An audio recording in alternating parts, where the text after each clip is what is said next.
Welcome to the Bible Made Clear. Today we are going to talk about the paths method of using basically a simple means of apologetics so that we can reach the lost, defend the Bible. The resurrection naturally comes from that, and then obviously when you're sharing the gospel. So today I have one of my best friends, actually, Herb Butterworth, all the way from Maine. So, he's going to join in the conversation and we're going to talk about it. But before we go on, please hit like or subscribe to the channel so that it helps out the channel. And then from there, Herb, it's up to you. The ball's in your court. All right.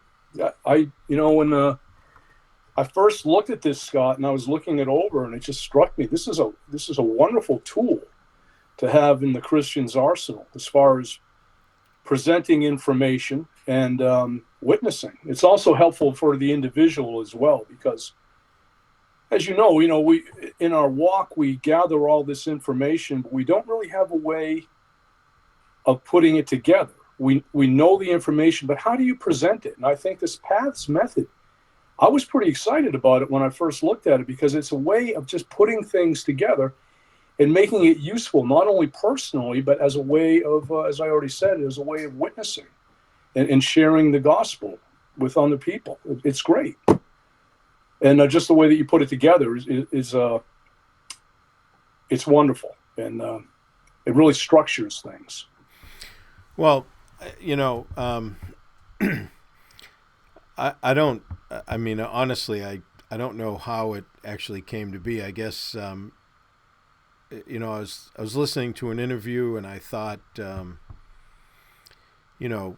there has to be a way to concisely put all the things that we learn in apologetics together in a way that it would be meaningful. And I'm driving, I'm listening to this interview, and it just kind of hit me, and I started praying about it. But for those of you who don't know what it is, PATHS is an acronym.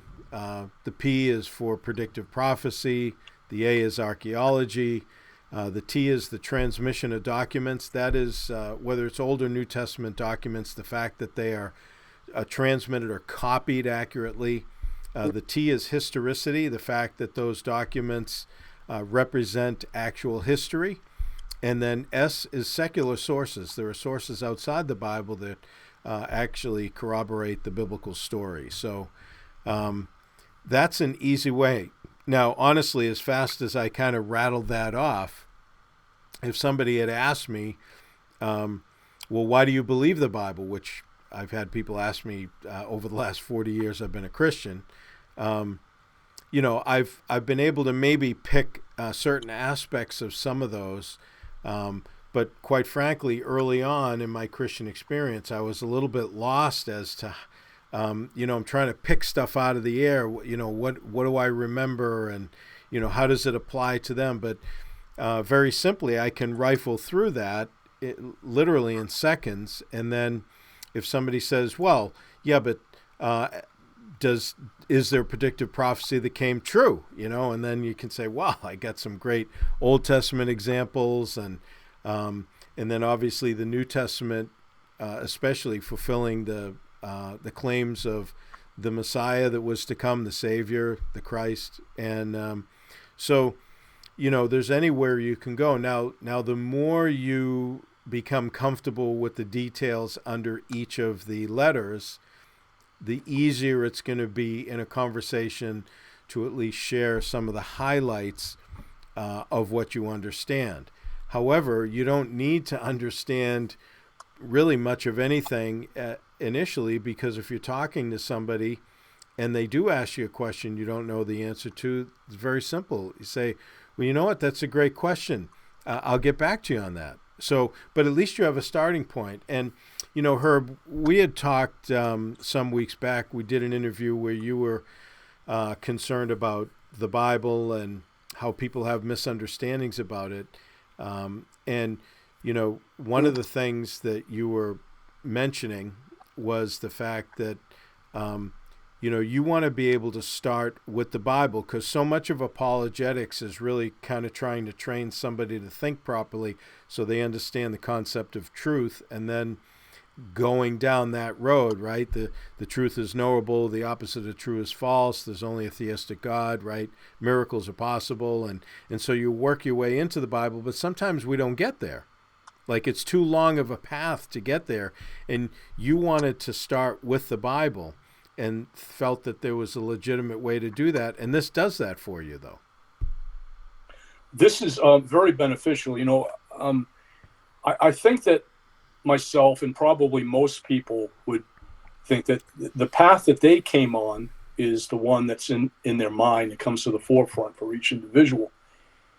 And my path to the Bible started outside of the Bible. I didn't really consider the Bible, and it's just things that I came in contact with, like through the sciences and I guess some philosophy, you might say, and just considering these things. And I eventually ended up at the Bible, and I was kind of blown away by how the Bible was in congruence with these things that I knew, the information that I knew to be true. And then I come across the Bible and it's like, wow, this is really something. But having come that way and looking at other ways too, and talking to you over the years too, I think maybe the best place to start for somebody, if they have the opportunity, which everybody does, is to start within the Bible itself. And I think this paths method really kind of hit it home for me. And this is really the best way to do it, to start within the Bible and to work your way out from there. And then to see the things that we observe in the world and in the universe really go together with the Bible. The Bible can explain a lot of these things for us. And it's the only document that we have that really can explain a lot of the things that we just don't understand, and in a rational, realistic way. And I think that people that dismiss it so readily just have not looked into it that much. They just very easily dismiss it. And it's a shame. And I would like those that are really seeking the truth, they may feel that way, that the Bible is it's an old document from antiquity, and it really doesn't have much relevance in today's world and modern society. If they're really seeking the truth, I beg them to look into this and to discover that for themselves, even with a critical eye. It's even better coming into it with a critical eye, and just look at it and see what you find. Now, do you want to go over the acronym and just start with predictive prophecy and go on from there? Sure. Yeah, we can do that. I mean, I think that since we're talking about it, we might as well talk about maybe some of the benefits of each of the letters, right? So, if I were to mention to somebody that, well, let me back up. So we know a lot of other things outside of those pieces, kind of apologetically. And one of the things that, that's been very helpful is learning how to ask questions, right? So if I was engaged with somebody and, I wanted to share Christ with them, and maybe the subject just wasn't coming up, and I want to get to the gospel, it's not always, it could be, but it's not normally a great lead-in to say, hey, did you know that you're a sinner and Jesus died for your sin, and, you need him or you're going to end up in hell. As they walk away, say, wait a minute, hey, can we finish the conversation, right? But, yeah. To ask somebody a question, have you ever considered what the Bible says, or have you ever read the Bible? Now, based on their response, you can always ask more questions. But if they said, No, I've never read the Bible. Now that's the first opportunity to say, "Oh, you should." Did you know that the Bible has predictive prophecy? In other words, prophecy that's actually been fulfilled. That's unequaled in any other book in the world in antiquity and currently.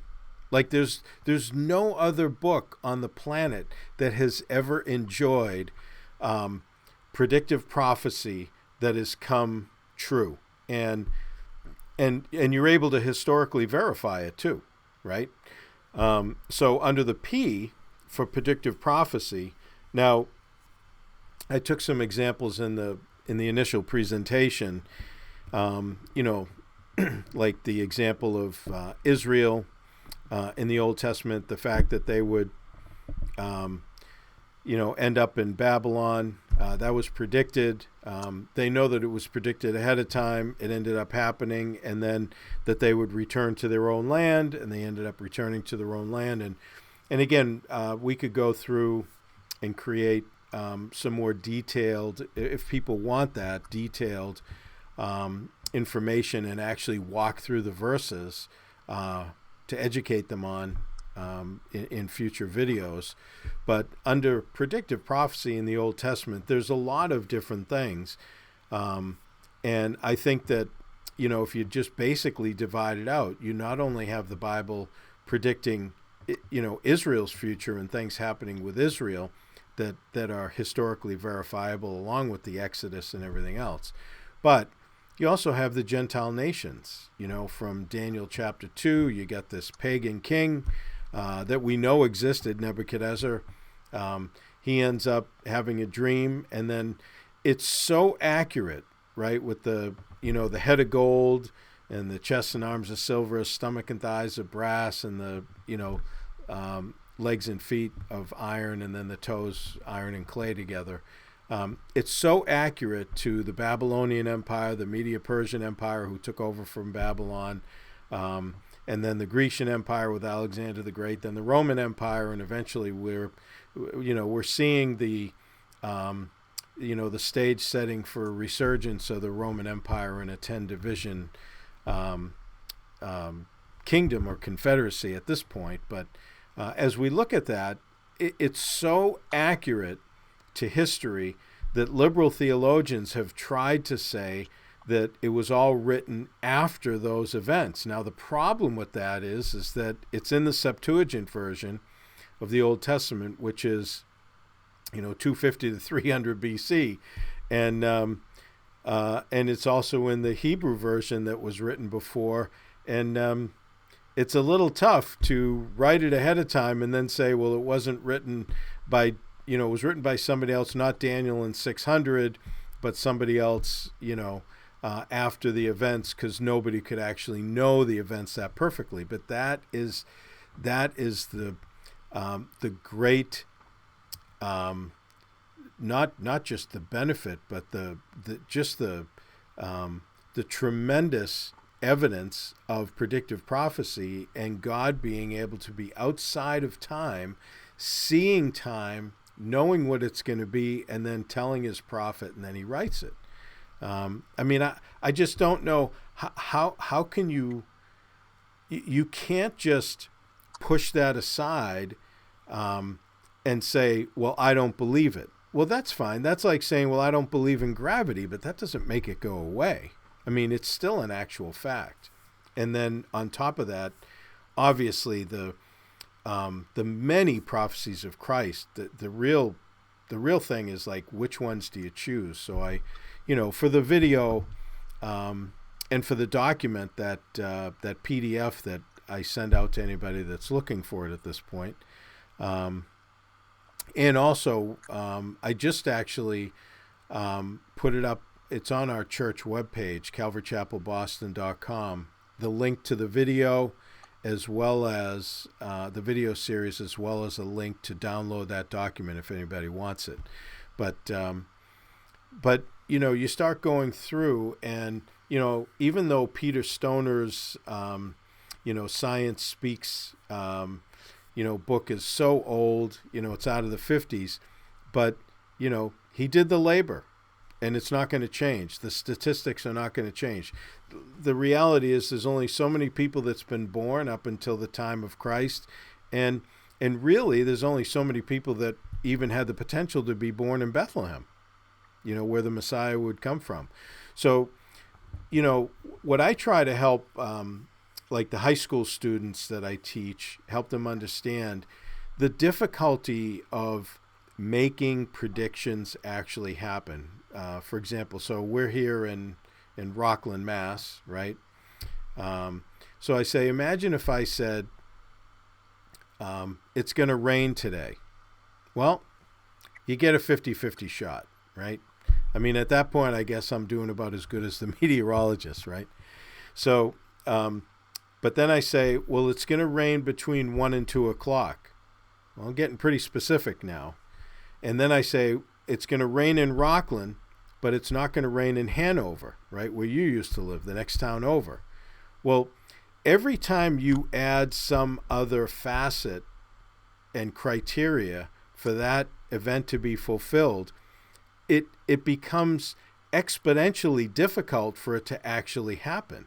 So you can't guess at that. You either know it or you don't know it. Because guessing after the first or second incremental addition of information, you're done. It's just, there's just no way, So when you start to put, with the multiple witnesses of the New Testament and with the predictions in the Old Testament combined, you're talking, because of multiple witnesses, you can get about a little over 300 prophecies of Christ's first coming. But if you just want to take the unique ones, like not a separate one saying that he did something by, an eyewitness that is basically saying kind of the same thing, only it's a different person, there's over 60. It's just not even remotely possible. I mean, the ones that Stoner pulled out, there's 8 prophecies, and you're talking one, in 10 to the 18th power, or one with 18 zeros. That's not, we're not in the realm of possibility there. It's just the number's so astronomical. So I think that, you could talk about predictive prophecy all day. And one of the predictive prophecies I love to go to, because in the 80s when I bought Evidence That Demands a Verdict by Josh McDowell, I remember when I was going through that, one of the things that he mentioned, he talked about the taking of Tyre by first Nebuchadnezzar and then Alexander the Great. And that's all predicted in Ezekiel 26. And it's so specific. It goes from they to he, like it changes, because Nebuchadnezzar, when they attacked it, it was really an empty victory. They had moved out, I think it was a half a mile or so out to an island because they had ships to do that. The Phoenicians had a navy. They did that over a 13-year period. Then Alexander the Great came in, and they had all basically moved offshore. So he, put the city down to nothing. He raised it down to just flat rocks and earth, and used all the rubble to make a causeway out there and defeated them. And it talks about that. They did that ahead of time. Now this is Ezekiel. He's talking, around 586 BC when they were taken into captivity. Well, Alexander the Great didn't even exist until just, probably within 100 BC. So you're talking hundreds of years after that. How on earth could the Bible even get close to that? Can't, especially with those kind of specifics. And it says, the fishermen would dry their nets there. They still do it today. That's the amazing thing, So I think that, no matter where you look, as you gain information, especially in the realm of predictive prophecy, you would have to have prophecy that did not happen in order to discredit the Bible, but that has not happened, not to date. And if it was going to happen, it would have happened a long time ago. Well, I'll tell you this.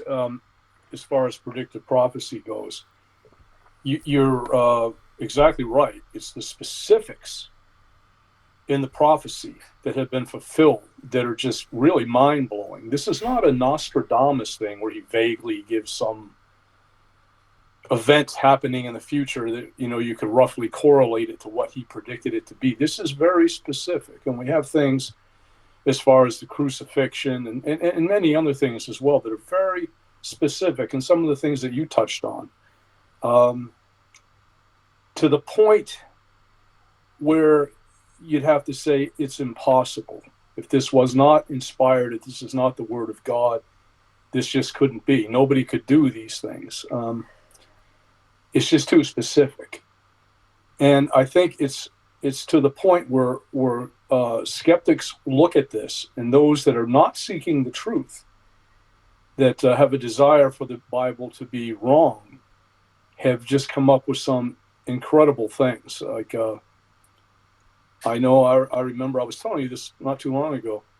It was about 30 years ago or so when I was watching a documentary. It was a secular documentary on Jesus, and this well-known figure was the narrator, and he was suggesting that because of some of the prophecy about him, no doubt that Jesus, as a young man, before he became known, knew about these prophecies. Like, he read Isaiah and he read the Old Testament. He knew about this coming Messiah, and he decided he was going to fulfill these prophecies. And I remember watching that, and I said, that's like absurd. How is this young man, he decided, hey, I'm going to be that Messiah, and I'm going to go out and get myself crucified. And I mean, is that not stretching things a little bit? Yeah. And is that not? I remember you were telling me about him, and I was surprised. Yeah. I didn't know that he actually had that perspective. But so I guess Jesus would have to somehow figure out where he was going to be born, how he was going to be born, to whom he was going to be born before he was born. That's a pretty good trick. Yeah. Then you also have to predict the fact that somehow he was going to figure out how he was going to heal people, raise them from the dead, perform miracles, walk on water, and raise himself from the dead after 3 days. That's not bad. But you see, I suppose somebody can say something like that, and for the many people out there that have never read Scripture, or just kind of dismiss it without even giving it any opportunity, I guess you can say something like that and have people say, yeah, that's probably true. I can see probably because they gave him some measure of credit because of who he was. Well, he did have some credibility, and people are going to listen to him, and it's a shame, and that's why people really need to dig into this. Like I said, the prophecy in the Bible that has been fulfilled is just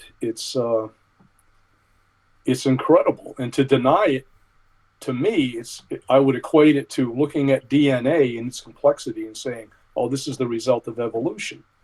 It's the same kind of mindset, Yeah, or no mind at all, right? It's right there. You can't deny this.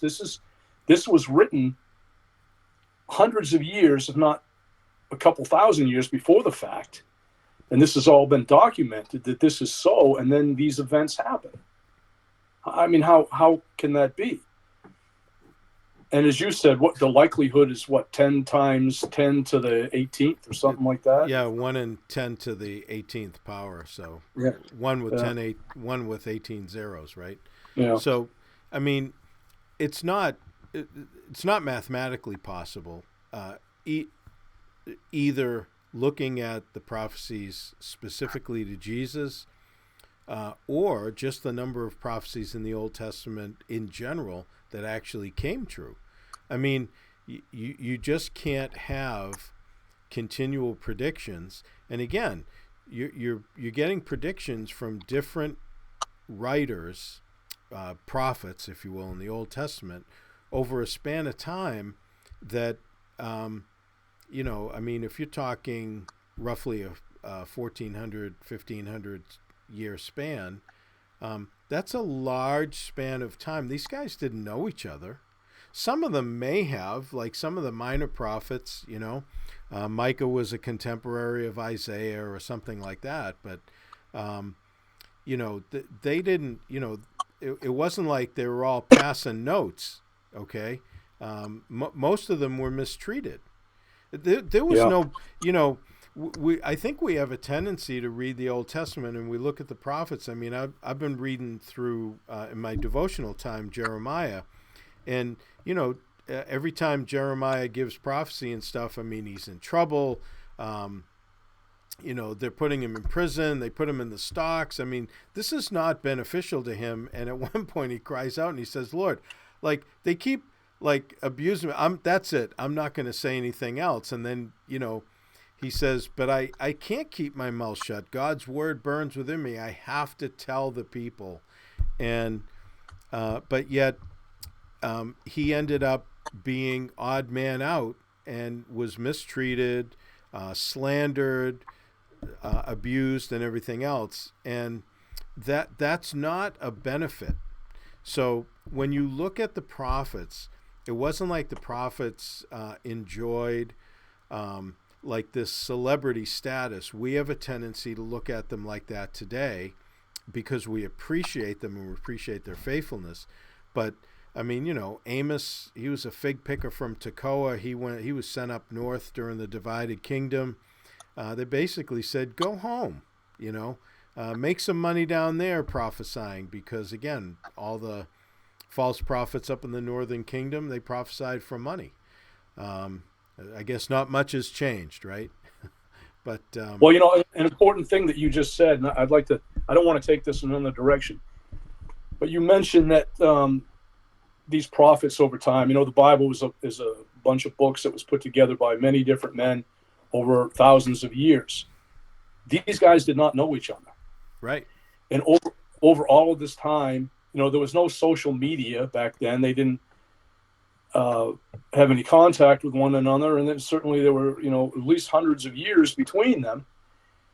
And they put together all of these different books that are so cohesive. And they're all pointing in the same direction. Now, you look at that and you study it a little bit. Now, this really is not possible with some guiding intelligence above them, some superhuman intelligence guiding this process along. To me, if you just dig in just a little bit, I think anybody would agree with that. This can't be done. We couldn't do it today. There's no way. And that really speaks for the Bible. It shows you the origins of it quite clearly, I would say. Yeah, no, I agree. It couldn't happen without God because it's just not there. Which again, you when you're dealing with predictive prophecy, you're dealing with something that is beyond our realm. It transcends any of our capabilities. So the only one left to actually fulfill any of that, or to know that it's going to be fulfilled, is God Himself, and that's what He's communicating through human beings. I mean that speaks to the fact that the Bible is His Word, as opposed to just a bunch of stories made up by people. I hear, you sent me that video on the interview the other day, the interview with Richard Dawkins, the atheists, and an atheist. Alex O'Connor. Yeah, O'Connor was interviewing Dawkins, and so it's an atheist asking atheist questions, and O'Connor said because he was trying to give, I think, the Bible as much praise as possibly that could come from somebody that just doesn't believe it, right? And he said, he would have to conclude obviously ahead of time before really understanding it. And this is part of the problem. They don't actually understand it, so they just talk about what they know about it, okay, with all their preconceived notions. But, he said, obviously the Old Testament would have to be mythical, right? And it's like, well, I'm confused. Why is that? If I was sitting there on the other side of the microphone, I'd say, well, why? What is the evidence that tells you that it's mythology? Because um, because we have, the A, which is, if we want to segue into it, we have archaeological discoveries that continue with the turning over of the archaeologist's spade every time, more and more confirmation that, if we want to just deal with the Old Testament for a moment, that the Old Testament is true. I love the one with, I put a couple of different examples in on the presentation, but I actually love the example of the Hittites, because for up until I think it was almost the 1800s, though they had discovered some Hittite stuff a little earlier. They really didn't start to excavate the Hittite cities until sometime in the 1800s. And up until then, all the the liberal scholars that didn't want to believe the Bible, and then the skeptics and atheists, it was like, the Bible talks about Hittites. There's no such thing. That's silly. But yet, here we are, And then as soon as they discover them and they realize there's a whole Hittite civilization and everything else, now that they have it, it's like, hello, where are you? And nobody has anything to say. It's a little bit annoying, I think, when you provide somebody a piece of evidence. Like, for example, in the 90s, I was the manager of network services for the power company around New England. And the guy that was kind of my head technician, there's like 15 people in our group. He's a great guy.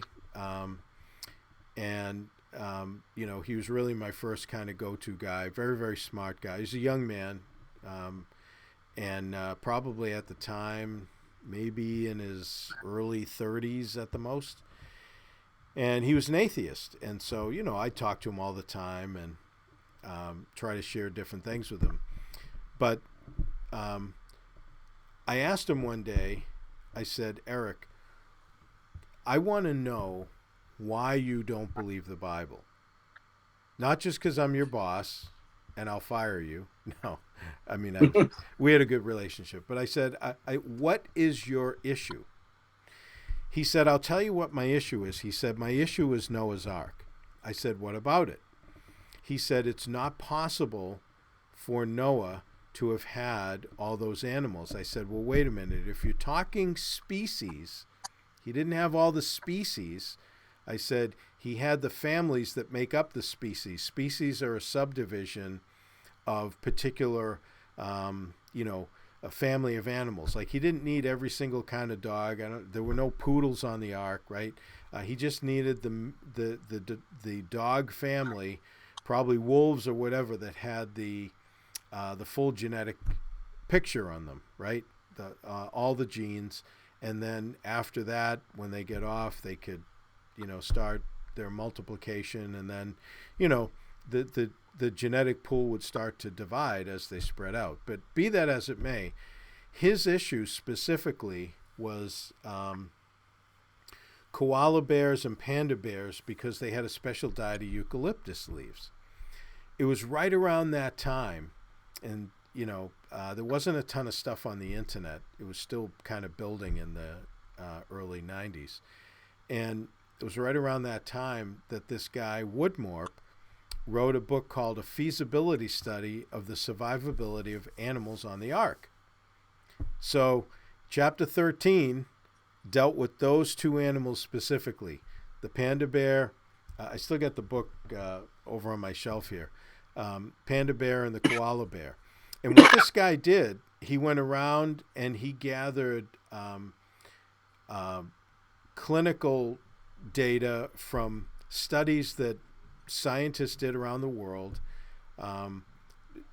not Christians, just anybody, on basically different animal diets and animal behaviors. And in this chapter was how koala bears and panda bears were found through different experiments to be able to survive on things other than eucalyptus leaves. So I make a copy of the chapter, I gave it to him, and I said, here's your answer. I said, we'll talk. He said, oh, I'll go home and read it, right? So he went home, read it, didn't hear anything for about a week, gave him another week, and I said, hey, I said, how you doing? Where's the homework? He said, oh, I read it. I said, and? He said, okay. And I said, your problem with the Bible? Well, it's all right as a moral book. I said, how can it be a good moral book if it's telling you to do stuff that's not true? That's not moral. In other words, it wasn't an issue, though he claimed it was an issue of knowledge initially. It really wasn't. It wasn't an issue of getting that information. He just didn't want to believe. He just wanted to find what he thought was something that would seal the deal for him. But the problem is, all the information validates the Bible, all the information that comes out. And as soon as, especially atheists and skeptics in them, you hand it to them on a silver platter, you do all the work and you say, here it is. And then they say, well, yeah, but what about this over here? I mean, they just ignore it, and it's, I guess it's expected. It's annoying because it's disingenuous. And if somebody doesn't want to believe, that's fine. Nobody's going to handcuff them and make them believe. They can have the eternity that they want. However, if they want to engage, and if they're actually looking for the information and then you provide it to them, well, you don't just dismiss it, because the information is actually there, So, again, we can get into different things, but I think that, archaeology, one of the things that I did on my YouTube channel, you put these little, these other channels that people can kind of click on and just go to. And I added the Expedition Bible on there because I think that Joel Kramer does such a good job. He really does, on a lot of the archaeological pieces. And so, people can go there. They can click right over to his thing. I actually have a couple of some of his embedded videos, which you saw in the presentation. I just think he does a great job. Obviously, much too much that I could put into a presentation, but people can go over to his channel and watch that. And archaeology is, and he was in an interview and he made a good point. He said, archaeology is not like it's a little piece of because there's so much that is not excavated, right? There's such a teeny percentage, but what it does is that as you uncover all this information, especially, his specialty was around Jerusalem in that area, what you're doing is you're only putting more and more, shoring up the foundation of what the Bible is telling you occurred. If the archaeology was contrary, the Bible wouldn't stand a chance. In other words, if the Bible was not true, the more archaeological discoveries that were made, it would be conflicting with what the Bible said all the time. And just like it's like the Book of Mormon. The Book of Mormon, again, actually, Joel Kramer does an interview with a Mormon to go through that very thing on his channel, which I would highly recommend watching. Well, listening to you, I have all these things coming to me. That one of the things is, you talk about pandas, and that kind of triggered me. Speaking of pandas and the fact that you can believe or not believe, you have that choice. But when reasonable people who are really seeking the truth, when they look into these things, they come.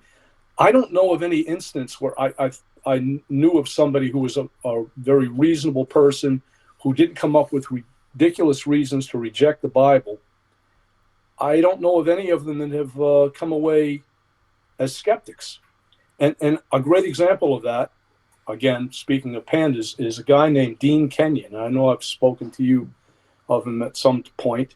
And Dean Kenyon was a guy who, I think it was in the late 60s, he wrote a book called Biochemical Predestination, and how chemicals could direct themselves to build, greater molecules within themselves. And he was working on that, and he was an atheist, and he was a guy that, he's just an evolutionist, a naturalist, you'd say. And he believed that to be so. And one day he was in his classroom and he was teaching, and one of his students brought him a book by Arthur Wilder Smith. And it had to do with protein synthesis. And this student asked him, I'm supposing he was a Christian, asked him to read the book and talk to him about it a little bit. And he said, yeah, I'll read it. And he, as he said himself in an interview, he said, I read the book willingly, but I was all ready to dismiss it. And he read the book, and he actually was quite fascinated by it and had pointed out some things that he really had not considered. And he actually went as far as to contact Wilder Smith, and they had some discourse over time. And he actually met with Wilder Smith, and they had a long discussion. How would you like to have been a fly on that wall? I would love to have. I wouldn't have said a word. I would have just listened. And today, Dean Kenyon is a young Earth creationist. That's quite a 180-degree turn. Now, my reason for saying that is because this is a man who was a naturalist. He was an atheist, but he was seeking truth. And to him at that time, in the late 60s, the most reasonable explanation was naturalism. But he had never been exposed to these things before. He had never seen that. And as far as the Bible is concerned, wouldn't it just be reasonable to say that if it was not true, if it was based on mythology, say, wouldn't that be really easy to show? Wouldn't it be easy to dismiss it? All the technology and all the people over so many centuries that have been trying to tear it down, wouldn't that be kind of a simple thing to do? Well, that's a great point, Herb. That's actually a superb point. People have made the claim, right? The Bible is the anvil that's worn down many hammers. But on the other side of that, if it wasn't true, how easy it would be to just dispel all the myths as being just that, as myths. Like the Book of Mormon, the Smithsonian used to put out a letter. They stopped doing it, I think, probably because of, let's say, political pressures or religious pressures. But they used to put out a letter that said that there is no archaeological evidence that anything in the Book of Mormon actually occurred. And so, there's no evidence in the United States of all the cities that the Book of Mormon talks about, and all the wars that happened, and all the people that died. And they have these, they have people that were before the American Indians and before anybody settled here. They were, fighting all these wars with, smelting metals for weapons and all this other stuff. And it's like, well, where is it? In other words, there's no record, there's no archaeology, there's nothing. It's just, it's vaporized because it doesn't exist. So it's easy to show that the Book of Mormon does not tell the truth. It not only doesn't tell the truth, it doesn't tell the truth by its very nature, because it's supposed to be the New Testament, but yet the New Testament says there's only one gospel, and the Book of Mormon creates a whole different one. So, Well, that's just ridiculous. well, right, I get. but my point is that if the I Bible know. I was know. the same way, it would be just as easy to dispel. Well, as you know, there's people that would say, okay, we can go through it. We can establish. We could make somebody a deist, say, and we talk about the cosmological argument, the ontological argument. We can talk about the moral argument, and we can show that it necessitates a God.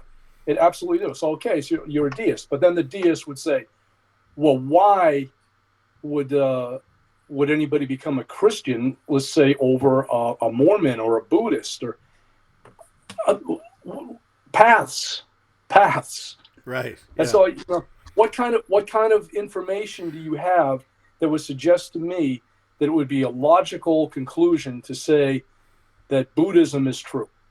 Well, Give me something. well, and I guess to your point, right? Like we were talking about, if somebody said, "Well, why would I, now that I believe that a God exists, why would Christianity be a different alternative than anything Right, else? Predictive prophecy, archaeology, right, transmission of right. documents, historicity of them, and the secular sources that confirm it."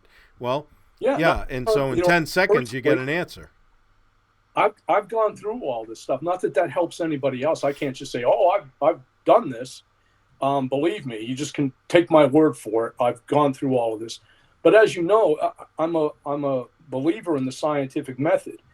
And when you come up with a hypothesis, if you use the scientific method properly, which is kind of out of fashion now, but you come up with a hypothesis, and the person that comes up with a hypothesis should instantly start trying to poke holes in it and tear it down and show where it can't be true.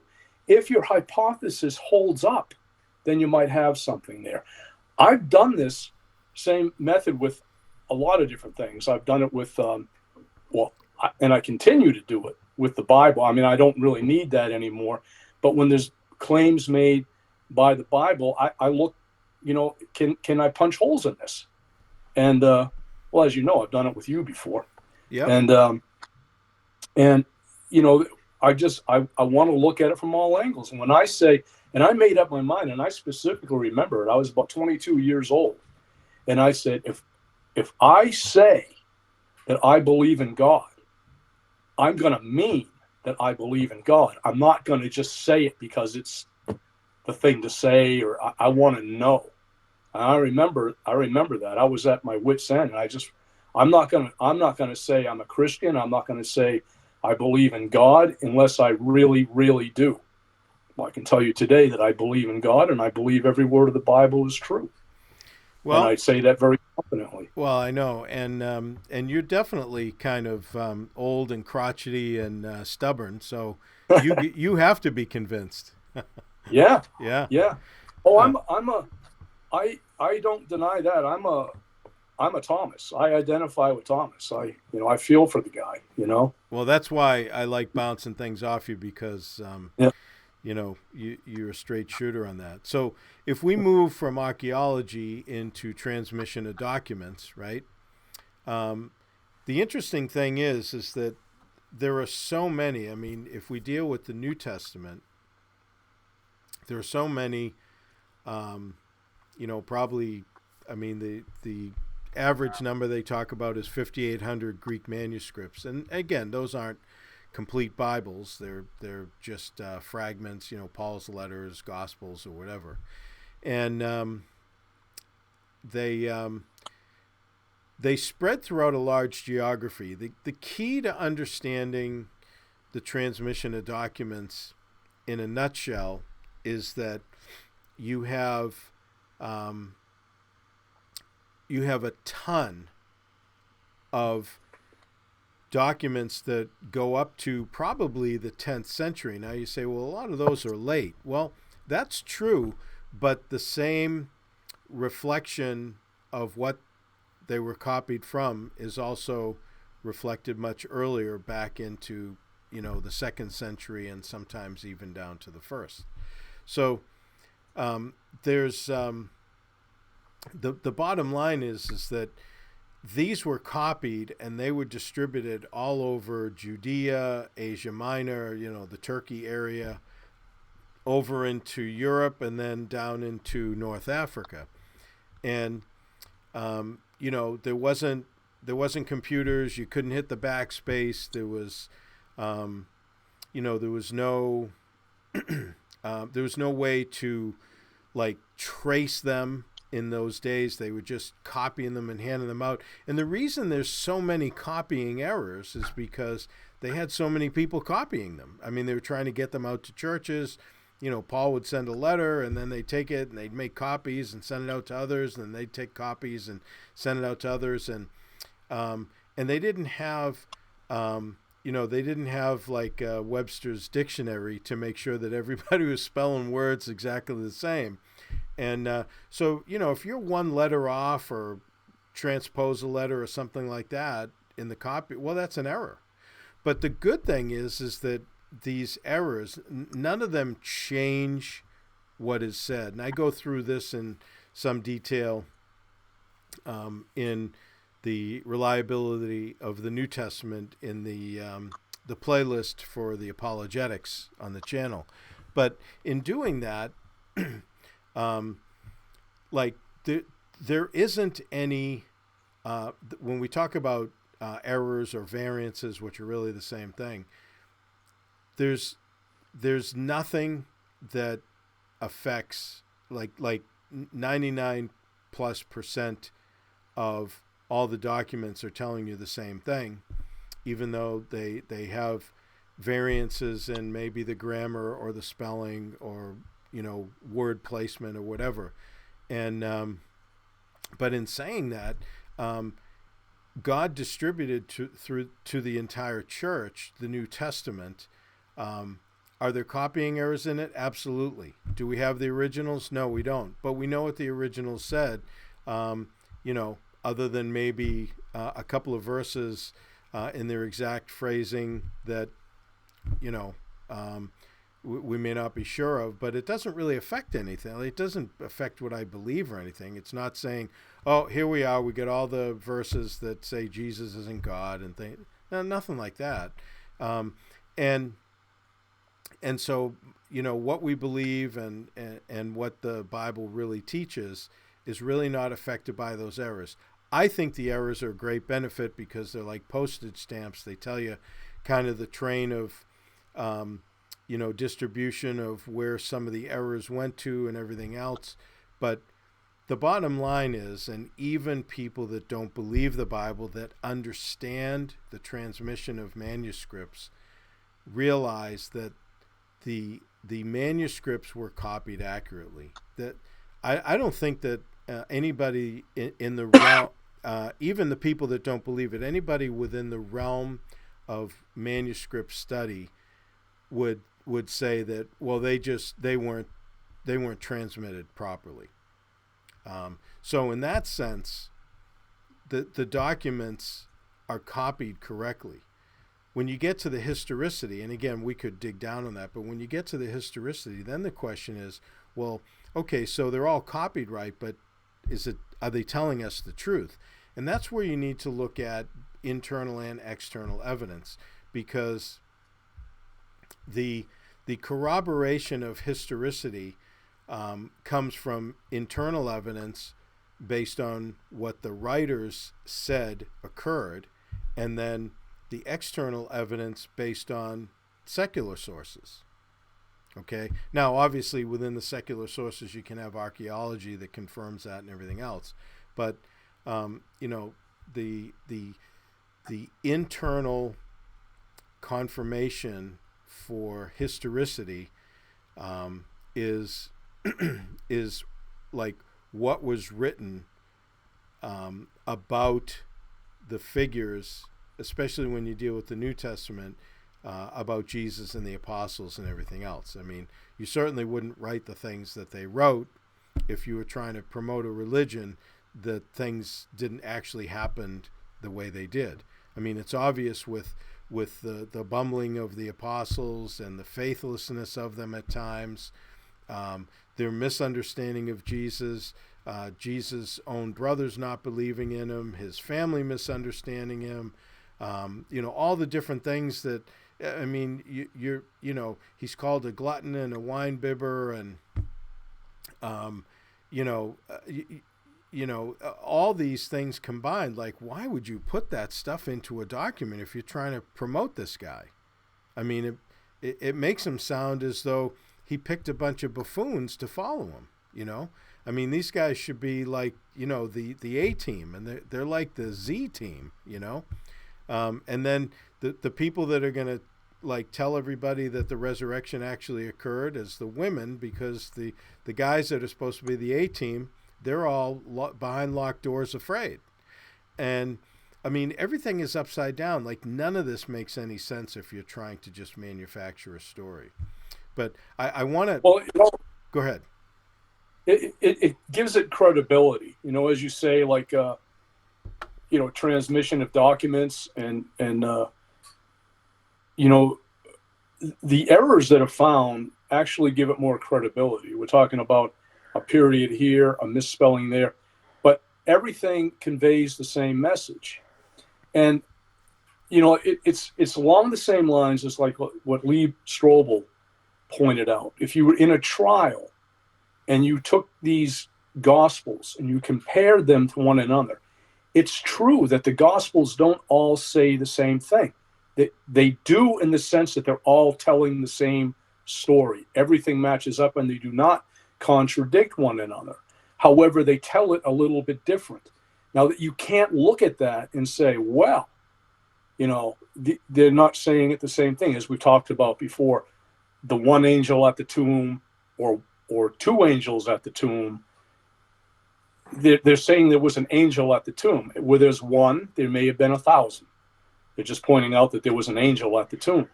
Well, now, like Geisler says, when there's two, there's always one. There's always one. Yeah. Exactly. And to call that an error is absolutely absurd, because if you're interrogating two people, you have them in different rooms, and you're interrogating them, and they both give verbatim exactly the same story of how a crime went down or what happened. Give me your version. And they both say exactly the same words as to what happened. You come out of there, you're saying, there's collaboration here. Something's not right. They put a story together before we brought them into the interrogation room. Something's not right here. You expect there to be a little bit of variance in what they're saying. They might be telling you the same thing, but in a different way. Each individual has their own way of explaining it. And that is present in the Gospels, and that gives them more credibility. It doesn't take away anything. Well, it's the same with. Kevin came in today, Pastor Kevin, the headmaster of the school, and he had to fill in on some Bible classes, and he had taken the Paths PDF, and he was actually going through it with the class, and when he got to transmission of documents, because he was trying to help the kids understand eyewitnesses, he said, I'm going to do something right now. So what he did was he said, I went out of the room, I knocked on the door, I knocked a bunch of times, then I came in real fast, and I kind of jumped up and down a few times, and then I said, and then he went along in different students. He said, what just happened? He said one student said, you kept knocking on the door. Another one said, you came in, but it looked like you had to go to the bathroom, I guess because he was kind of jumping up and down. Yeah. Another one said, you were jumping up and down. And then he would say, well, how many times did I jump? One kid said 7, one said 10, one said 5. Everybody had a different answer. And he said, now they're listening to each other, but they're telling me what they saw. He said none of them were the same, but they were all eyewitnesses. Yeah. He said, this was a very short experiment. You guys all just watched me like minutes ago do the exact same thing, and none of you sound the same. He said, yet we have the New Testament and Old Testament documents that are all corroborated together, though at some points appear to have some kind of contradiction, but not enough that they're not so identical that you could cry collusion. And he said, but that's the nature of eyewitness, just like we just did. And he did I said, well, that was a pretty good exercise, actually. I thought he did a great job. But he said it was amazing because he said not one kid in the room said the exact same thing. And they were listening to the other. Like, they didn't even repeat what the other kid said, and they were all watching. What's interesting about that is that, and I said to Kevin, I said, look, J.J. Blunt, professor, in the 1800s, he wrote a book called Undesigned Coincidences. And, he showed how on the surface there are things that appear to not align, right? Or skeptics would call them, contradictions or whatever. And then, but what Blunt did was he went down under the surface and then showed how the eyewitnesses actually connected and made sense of each other, like kind of underneath, which in actual eyewitness accounts they'll do, right? And so I think he found 63 of them in the New Testament and more in the Old Testament. But it's a great book. It's an old book, but makes the case, right? So this also lends itself to the historicity of the documents, because not only did they give embarrassing details and excruciating details, like Frank Turk uses those terms, and I think they're good. Embarrassing because they're things that you would never want to say about somebody if you were making up a story. And then excruciating details because they're details showing what they lost out on because they maintained that Jesus rose from the dead. Like, at a certain point, if he actually didn't rise, why would you even continue to believe it? Because you're ruining your life. You're being persecuted, ostracized. You're having your stuff taken away from you. Some people are being killed. And it's like, why would you do that if you were... it's not giving you a better life. It's giving you a worse life, right?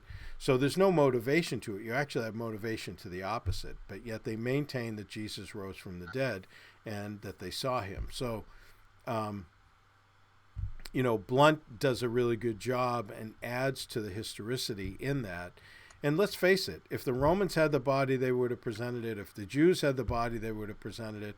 They were the ones that asked Pilate to put a guard on the tomb because they said, hey, his people will come and steal the body. So the Jews would have presented it if they had it. And if the disciples had it, they wouldn't have continued to say, we saw him rise from the dead. No, we're going to maintain this testimony at the ruination of our lives and death. It doesn't make, unless you have mass insanity, from something in the water, you know what I mean? It just doesn't, that doesn't pass the smell test. Well, look, this is an incredible claim that this man was crucified, buried, and rose from the dead. That's an incredible claim. And you need to have some incredible evidence to claim that he rose from the dead. And I think the incredible evidence is there. In fact, I know it's there in what you just described. We have all of these people that claim to have seen him. He appeared to 500 at one time. Yep. And his disciples saw him, and they went to their death proclaiming that he is risen. And the important thing is, what did they have to gain from this? Well, that's just it. Nothing. Yeah, nothing. They had everything to lose. Just negative. You look at Paul. Look what happened to him. He was going around. He was traveling. He was witnessing for Christ risen. And was he gaining anything from this? Anything that this world had to offer? Was he enriching himself somehow? No. He was just making things miserable for himself. I mean, look at the shipwrecks, the beatings, et cetera, et cetera. Nothing good came to him from this. And I think absolutely the evidence is there. Now, this is key, because if Jesus was who he claimed to be, and if he did rise from the dead, then everything else is simple. And I think this is important, because I think of I oftentimes think of this, and the young people today, and I think of the 19, 20-year-olds sitting in a college class, and the college professor talking about this a little bit, and some kid might have the boldness to say that he is a Christian, and then the professor saying to him, "Are you actually suggesting to me that you believe in the virgin birth?" And I think the average 19 to 20-year-old is going to be kind of shied away from that because they don't want to be laughed at and ridiculed and looked at as stupid. And they might shy away and say no, and well, there you have it. But if you have the information, if you understand paths, what's that all about, you can very confidently and boldly say, yes, I do believe in the virgin birth. If Jesus rose from the dead, that is of no consequence. If God created the universe, what small matter is that for a virgin birth? It's not. Besides, this was prophesied, and it actually happened. You can claim these things with absolute confidence, and that's what I think. That very thing right there, that example, is what paths can be used for. That these young people can go into these colleges and universities that are so anti-Christian. Unfortunately, even the Christian colleges and universities. Yeah. And if they understand this stuff, they can boldly go in there and make their claims. And I think that could change a lot of things. Well, it's interesting. Think about it like this. I mean, if I had asked, easy for me to say, if I was asked by a college professor, are you telling me you actually believe in a virgin birth? I would say, well, I believe in one virgin birth. Are you telling me that you don't? And he'd probably say, of course not. And I'd say, well, what is your evidence that it didn't happen? Now he'd say, well, that just doesn't happen. I said, well, there's a lot of things that don't happen every day. People don't rise from the dead every day after they predict their own death and resurrection. That's only happened once to my knowledge, right? So, but then the question isn't, does it happen every day? Because the beginning of the universe doesn't happen every day. But we know that happened. The question is there any evidence to it? If somebody was not born of a normal way, right, then what would be the evidence to that? Now, today, let's be realistic. The culture's fornicating themselves into oblivion. So, God obviously brought about, Jesus at a time when that was just not the case within the nation of Israel. And so somebody that ended up pregnant that was espoused to somebody else, well, that's a scandal. Well, that scandal actually helps with the evidence because not only in the Bible, right, in John chapter 8, they were disrespectful to Jesus when they were arguing with him, and they said, we weren't born of fornication. In other words, you're illegitimate. Yeah. We don't even know who your father is, right? Well, of course, because it was a virgin birth. Now, then you have these idiotic documentaries on television, having all these unbelieving historians questioned and, did Jesus really exist? Well, there's some question as to whether he probably didn't actually exist. And it's like, you don't even know history. The Jews who wrote the Talmud, they called Jesus of Nazareth illegitimate because nobody knew who his father was. They were living at that time. So if I'm gonna take the enemies of Jesus and say, what did they say about him? Well, they said that they didn't know who his father was. Well, again, that gives credence to the fact within that culture and what they knew of people and the storyline of the New Testament that obviously he wasn't, Joseph wasn't his dad, and so he was born of a virgin. Now, when you start putting the pieces together, as difficult as it may be to recognize that a virgin birth is possible, I mean, really the only thing that had to happen was the Holy Spirit had to take the seed and implant it into Mary the same way that Joseph would have in the natural method. It was just a little bit of a different delivery system. But once that that seed penetrated the egg, that sperm, well, the rest of it he developed normally. It's just the delivery method was a little different. So I mean, you're talking, well, how do you make water into wine? Well, I guess you have to speed up the process, because normally the rain comes down, goes into the ground, goes into the roots of the vine. It grows up the grapes. They pick the grapes, they squash them, and well, you just kind of sped it up, right? I mean, it is a miracle, obviously, because it's not the norm, but these things they're not beyond our understanding of how the miracle could have occurred, I guess. Do you know what I mean by that? Yeah, well, Scott, it's pretty much this simple. And I don't know if people understand where I'm coming from with this. But if one particle exists in space, that's much more of a miracle than a virgin birth. If something exists rather than nothing, and I mean nothingness, that's a miraculous event right there. And we all agree, well, maybe Sam Harris doesn't, maybe he thinks we're all, imagining these things. But if something exists rather than nothing, that can't be. And if it is, then whatever created that or made it be can do anything at all. And a virgin birth is a simple process to him. Oh yeah. If you follow that. Yep. I hope people understand what I'm saying.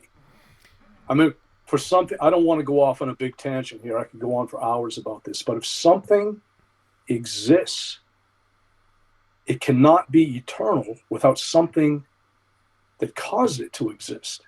Right. Something has to exist aside from that. And that something has to be intelligent. We're not going to get intelligence from an inanimate particle that just happened to be floating around through eternity, because it can't have been floating around through eternity. Something had to make it there. And something outside of what we know as time and space had to exist. It's just logic that has to be something intelligent outside of time and space. And if that's there, a virgin birth is just, we don't see it every day. In fact, as you pointed out, we've only seen it once. But it's a nothing thing for this, whatever this is, that created anything. Well, Nothing. the evolutionist says that life came from non-life, and that only had to happen once. But I would say that's a pretty good miracle for a naturalist, wouldn't you? Well, you're right. They're pleading to a miracle there. Yep. And so, there, as you say, evolution of the gaps, or the natural selection of the gaps. Natural selection of the gaps. Yeah. Natural selection has become a real miracle worker for the evolutionists, definitely. Oh yeah. Because when they don't know what's going to happen, that solves everything, Yeah. But finally, the secular sources, because we're over an hour at this point, but the secular sources, I list out 10 secular sources outside the Bible, the New Testament, that are within the same and then kind of early into the 2nd century, the same time that Jesus lived and then into the 2nd century. But those 10 secular sources, when you take the statements that they make about Jesus or things that occurred at the time of Jesus or in relation to his life or whatever, you get the same elements of the New Testament story from those 10 secular sources, and they got nothing. They have, one of them is, the Talmud, right? But the Jewish Talmud, but that, they're not friendly to the New Testament, not necessarily. Oh, they just say what's going on at the time. They don't. Yeah, they're just making a statement. But again, that is objective, external, secular evidence to the fact that the New Testament is telling you the truth. So the secular sources help with the historicity. The undesigned coincidences of J.J. Blunt, they help with the historicity. What the actual New Testament says is really good for historicity, the embarrassing and excruciating details. And there's so much evidence for the Bible, which gives you then evidence for the resurrection, right? That you have to actually almost pick and choose because the amount is overwhelming. Do you agree? Oh yeah, absolutely. I think with all this the secular sources, I think that dismisses Jesus as a myth. That's absurd. I don't think that that's really too popular anymore. I think even the greatest skeptics would have to conclude that Jesus was a real man anyway. Yeah, and they do today because they realize that they just look like buffoons if they don't. Yeah, because they're arguing against history and archaeology. Yeah. But, so how's that? That's I guess that would be good for a wrap up. Is there any concluding thoughts that you want to add in? No, I think that was good. I think it went well, and I hope we covered everything. I hope this is really beneficial to some people, and they take a lot away from this. And we just want to end by we want to really encourage people to dig into this for themselves, and really look at it, because there's a lot to be gained here, and it's really incredible. And if you're looking for the truth, please dig in. It's right there in front of you. It is, and it's in plain English too, right? So, so if any of you that have stayed with us this long anyways, if you want to get a copy of the PDF that we're talking about that really kind of summarizes the outline of paths and gives you just kind of almost a cheat sheet of information. It's not all the detail, but it gives you some of the high-level stuff. Then you can go to calvarychapelboston.com. On the front page right now, there's a kind of a picture of the video, a couple of videos that I did, and then there's also a link to download that PDF. You can download as many as you want, distribute them, give them to your friends or whatever. But we'll see what kind of feedback we get to the channel. If you want to send me an email, you can just send it to BibleMadeClear@gmail.com. If you want to talk to Herb, just say this is a question for Herb. If it's for me, say it's a question for me or whatever. Herb can answer your question as well as I can.